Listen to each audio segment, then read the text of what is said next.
10. 가족 지원. 이번 시간에는 가족의 장애 받아들이기, 장애 영유아를 위해 준비해야 할 것들, 일상의 고민과 조언에 대해 학습하겠습니다. 1. 가족의 장애 받아들이기. 장애 자녀를 키우는 것은 비장애 자녀를 키우는 것보다 훨씬 많은 신체적 에너지를 필요로 합니다.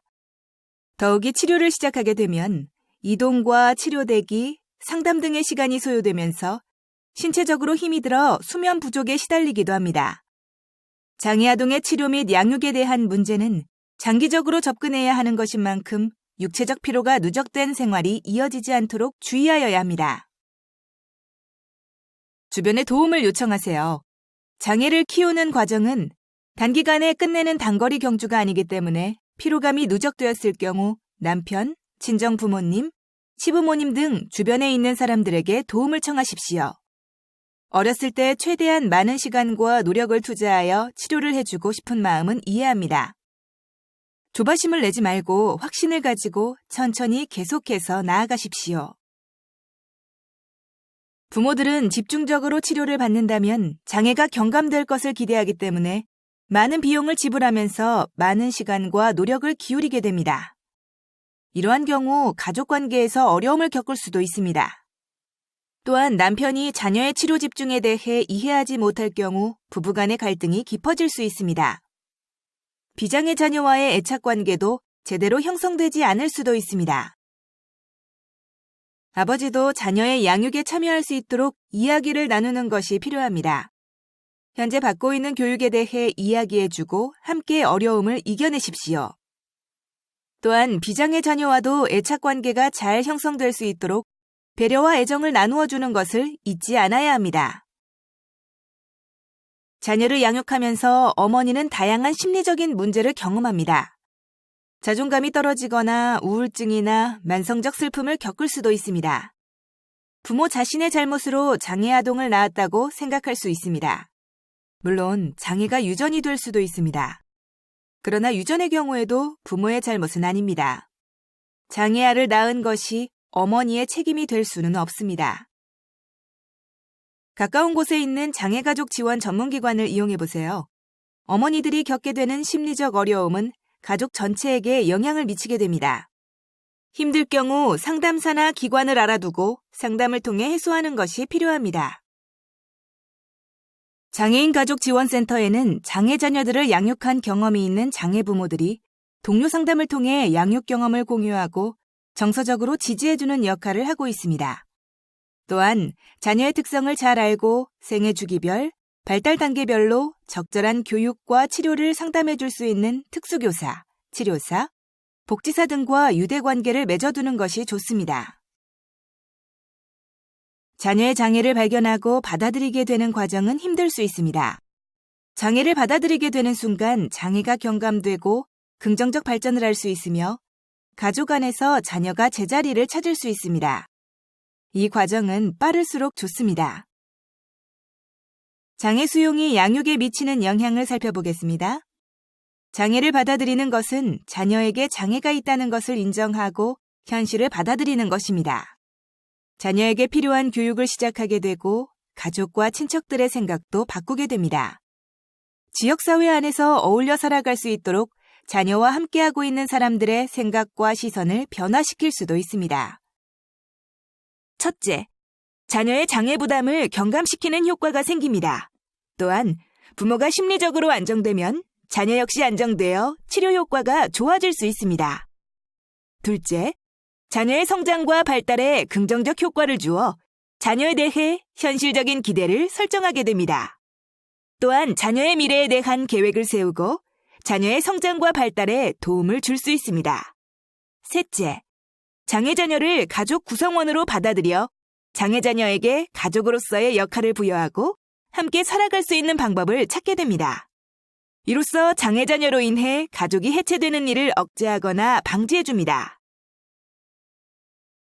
현대사회에서는 자녀의 양육에 어머니와 아버지 모두 자녀의 양육에 담당해야 합니다. 그러나 과도한 부담감과 책임감, 장애 자녀와의 소통의 어려움, 가족 관계에서 겪는 어려움 등으로 양육의 어려움을 겪고 있습니다. 따라서 양육에 참여하는 것이 힘들거나 회피하는 등의 반응을 보이기도 합니다. 아버지들을 위한 프로그램을 이용해 보세요. 아버지들은 자녀의 장애를 드러내기 힘든 상황이라 더욱 심리적 스트레스를 받을 수 있습니다. 직장 동료들이나 친척들에게 이러한 어려움을 드러내기 힘들기 때문에 속으로 사귀면서 스트레스가 가중되기도 합니다. 장애인 가족지원센터나 장애인 복지관 등에서 실시하는 가족 캠프나 아버지 여행 등에 참가함으로써 다른 가족들과 교류할 수 있고 자녀의 장애를 이해할 수 있게 됩니다. 아버지들의 경우 자발적으로 프로그램에 참가하는 것이 어려울 수 있으므로 어머니가 함께해서 지지해주는 것이 좋습니다. 아버지가 자녀의 장애를 수용하면서 생기는 효과를 살펴보면 첫째, 자녀 양육에 적극적으로 참여하게 됩니다. 어머니의 양육 부담을 줄여주고 이를 통해 가족의 기능이 향상되어 가족 전체가 건강하게 유지될 수 있습니다. 그만큼 아버지의 참여가 가족 기능에 긍정적인 역할을 하게 됩니다. 가족 관계에서 긍정적인 역할 담당하며 장애 자녀의 작은 변화에도 기쁨을 느끼게 됩니다. 삶을 주도적으로 이끌어가며 긍정적인 힘으로 살아가기도 합니다. 아내와 협력적으로 문제를 해결하고 위기를 극복해 나가게 됨으로써 건강한 가족의 관계가 유지될 수 있습니다. 장애 형제자매가 겪는 어려움을 살펴보겠습니다. 비장애 형제자매는 부모가 장애 자녀의 치료와 교육에 몰두하면서 자연스럽게 혼자 있게 되고 관심에서 벗어날 수 있으며 이러한 경우 사회관계에 어려움을 겪기도 합니다. 심리적 어려움으로 분노하기도 하고 우울한 감정이 깊어져서 상담과 치료를 필요로 하는 경우가 생기기도 합니다. 또한 장애 형제 자매의 존재를 부담스러워 피하거나 부인하기도 합니다. 친구들에게 장애 형제 자매가 있다는 것을 알리기 싫어하거나 함께 외식이나 여행을 꺼릴 수도 있습니다. 비장애 형제 자매를 어떻게 도울까요? 먼저 자녀의 감정을 이해해 주어야 합니다. 이들은 대부분 부정적인 감정을 표현하기 어려워합니다. 때로는 장애가 있는 형제자매의 미래에 대한 책임감을 느끼고 힘들어하기도 합니다. 이러한 감정들에 충분히 들어주고 경청하며 진심으로 공감해주는 것이 필요합니다. 자신의 감정을 부모에게 솔직하게 이야기할수록 정서적으로 잘 적응할 수 있습니다. 부모 외에도 상담사, 친구들과 대화를 통해 고민을 풀어가도록 지지해주고 격려해주는 것이 필요합니다. 비장애 형제자매를 지원하는 프로그램은 다음과 같은 이점이 있습니다. 장애인과 함께 살고 있는 형제자매의 삶의 질이 향상되고 장애인과 형제자매들 간의 관계를 개선하는 데 도움이 됩니다. 형제자매의 장애에 대한 이해가 증가하고 비슷한 경험을 가진 또래와의 만남을 통해 사회성을 키우고 심리적인 안정감을 키울 수 있습니다. 2. 장애 영유아를 위해 준비해야 할 것들. 지금 어떤 마음인가요? 걱정과 염려에 휩싸여 아이를 빨리 치료하고 낫게 하는 것 외에는 다른 것을 생각할 겨를이 없으신가요? 지금까지 아동들의 성장과 발달을 돕는 다양한 치료 기법들이 개발되어 왔지만 분명한 것은 발달 지체나 지적장애 또는 자폐성 장애를 낫게 하는 공인된 치료제는 없다는 사실입니다. 여러 치료 기법들을 통해 우리가 할 수 있는 것은 장애를 가진 아이들의 성장과 발달을 돕는 일입니다. 장애를 낫게 하거나 없애는 일이 아닙니다. 장애가 있든 없든 모든 아이들은 하루하루 성장하고 발달해 나가는 미숙아 같은 존재입니다. 이러한 성장과 발달의 어려움을 완화하고 해결해 주는 것이 치료의 목적입니다. 발달을 자극하고 성장을 촉진한다는 말과 장애를 낫게 한다는 말은 같은 것이 아닙니다. 만일 아이의 장애가 치료되었다면, 그래서 마치 감기약을 먹고 나은 것처럼 되었다면 그것으로 아이의 장애에 대한 개입은 끝나게 됩니다. 그러나 장애를 가진 아이들의 발달을 자극하고 성장을 촉진하는 일은 결코 한 번에 이루어지지 않습니다. 태어나서 영유아기를 거쳐 아동기와 청소년기, 그리고 성인기와 노년기에 이르기까지 생애 주기의 모든 단계에서 비장애인과 마찬가지로 발달을 이루어갑니다. 다른 점은 생애 주기의 일반적인 성장과 발달의 과제들이 좀 더 복잡해지거나 어려워질 수 있다는 것입니다. 부모에게 필요한 지식과 정보는 어떤 것일까요? 장애 이해 및 성장, 발달 촉진에 도움이 되는 것, 문제 해결 및 의사결정에 도움이 되는 것, 권리 옹호, 역량 강화에 도움이 되는 것입니다. 지식과 정보를 어디서 구하는가?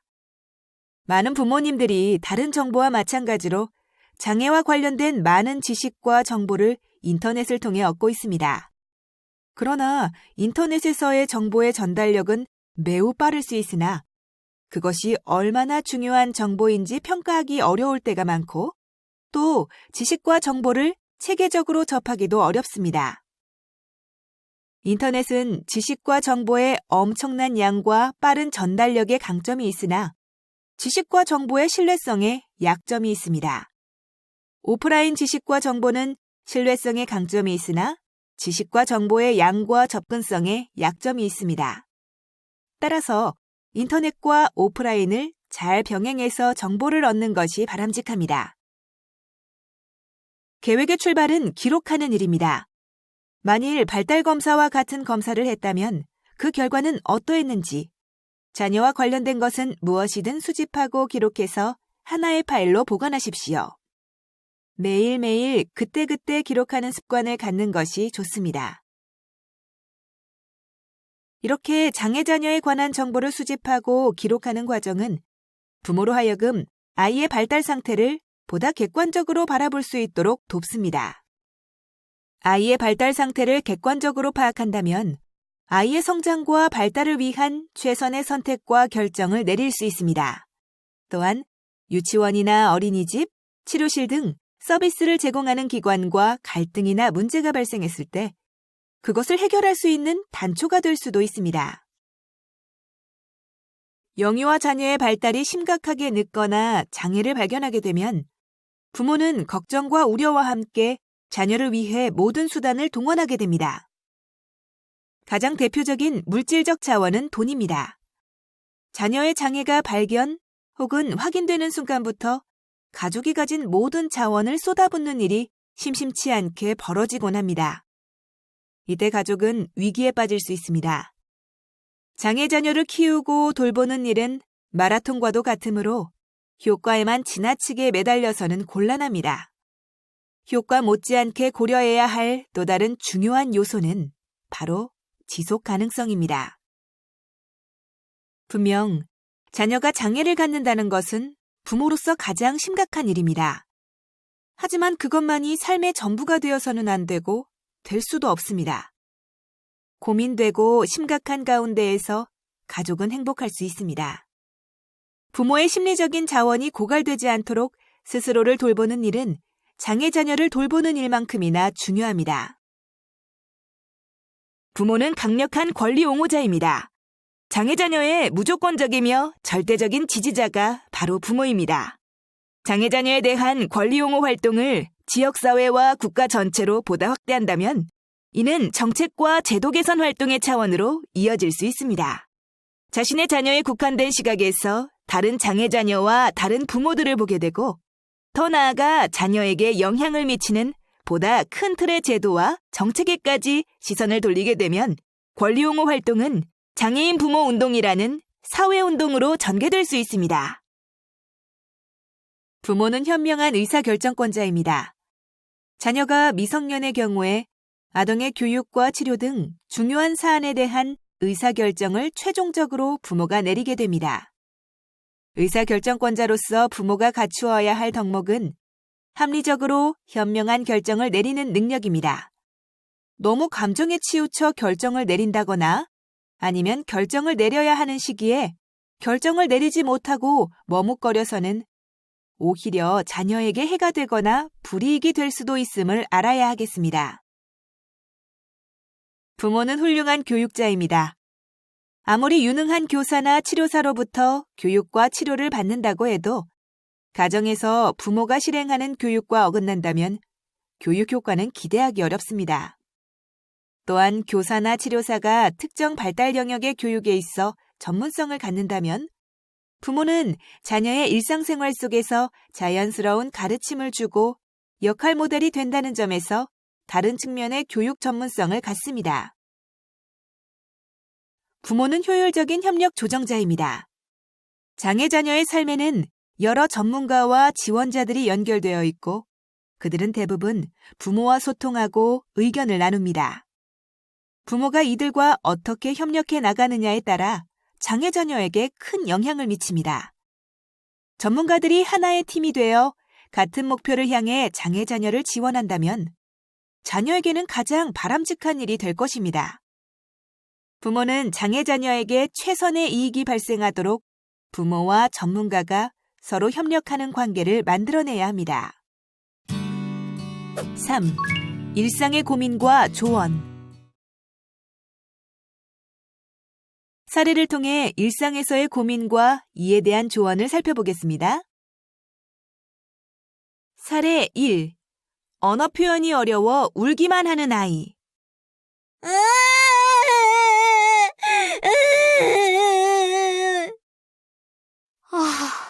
그렇게 울지만 말고 말을 하렴.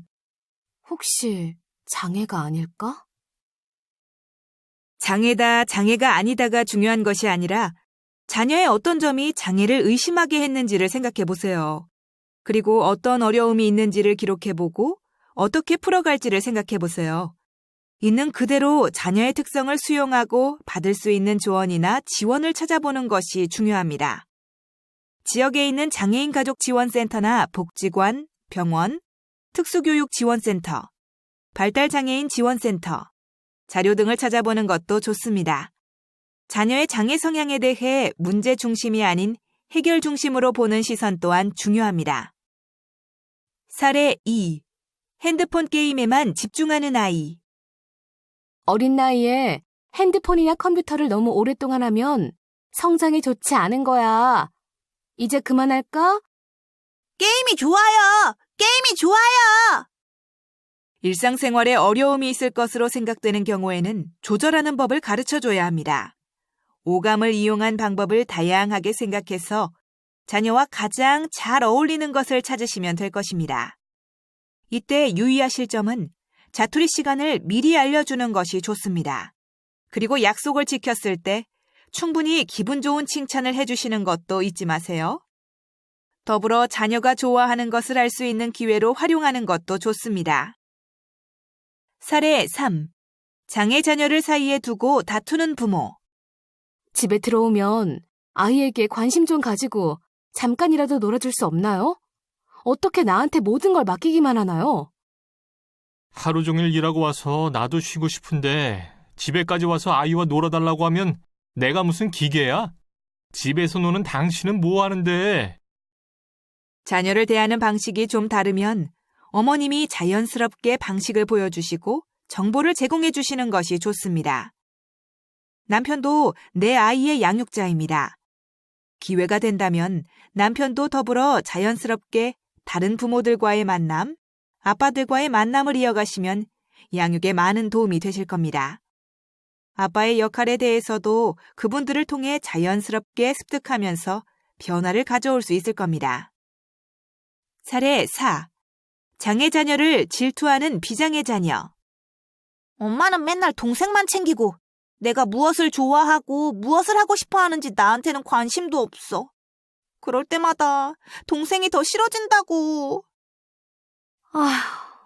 장애 아이를 챙기는 일도 힘들어 죽겠는데. 큰아이가 갈수록 어린아이같이 징징거리는데 좋은 방법이 없을까? 어머님이 혼자 계실 때의 상황이라면 비장애 자녀의 이름을 먼저 불러주고 관심을 가져주세요. 동생에게 필요한 시간이라면 동생에게 어떤 도움이 필요한지 얘기해주고 기다려줄 수 있도록 사전에 예고해주는 것이 좋습니다. 비장애 자녀와 수시로 눈을 맞추며 자녀가 알아들을 수 있는 언어로 마음 읽어주기, 칭찬을 해주시고 이를 통해 아이에게 관심과 사랑을 보여주기 바랍니다. 사례 5. 한시도 가만히 있지 못하는 아이. 노는 게 제일 좋아. 제발 좀 가만히 있으렴. 한시도 가만히 있지 않으니 어디 힘들어 살겠니? 약을 복용하면 산만한 게 나아지려나? 약은 어디까지나 보조제입니다. 제일 좋은 것은 일상생활에서 자의적으로 할 수 있는 기회와 정보를 주고 하나하나 밟아가는 것이지만 때에 따라 과한 감정 기복이 너무 심하거나 약물의 도움을 받으면 가능한 것들에 대해서는 복용을 할 수 있습니다. 자녀의 어떤 특성이 자녀를 산만하게 만드는지를 지켜보고 확인하는 것이 더 중요한 일일 수도 있습니다. 사례 6. 장애 자녀의 학교 문제로 고민하는 부모.